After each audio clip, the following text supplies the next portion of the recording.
kalamansi ani na boss. Sir, anong pangalan niyo po? Jojo. Sir Jojo. Ayan. So, eto guys, nag-aani sila ng kalamansi. Ayan. So, usually ilang beses sir nag-aano Hindi nating araw-arawin, pwede namang magpapalipas tayo ng isang buwan Opo. bago mag-harvest. Opo. Depende yan sa binubunga ng kalamansi. Opo. Tuloy-tuloy po. Tuloy. Ang kalamansi meron na yung halimbawa magbebenta ka, ilang klase yung pagse-separate ng kalamansi? Dalawang klase lang yan. Opo. Isang semi-green, tapos isang green. Hindi nakadepende po sa laki. Hindi nakadepende Ibig yan. sabihin na kung medyo yellowish, Sa semi na yan. Opo. Iba naman ang presyo niyan dito sa green na dito sa green. green. Opo. Ganun pala. Akala ko dati guys, depende sa sa laki. Okay. Ayan.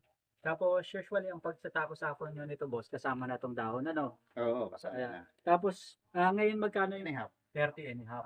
Ayun. So, ganun guys yung mga yung mga presyo nito. Pagdating naman boss sa pag-aalaga ng kalamansi, magkano usually magastos ba sa sa abono o Maggastos sa abono. Ayan Mabibili lang namin ng abono. ito pala yung mga yung nakikita ko kasi sa babuyan makakita lang ako guys ng 10 sako, 15 mil na kaagad yun o 20 mil.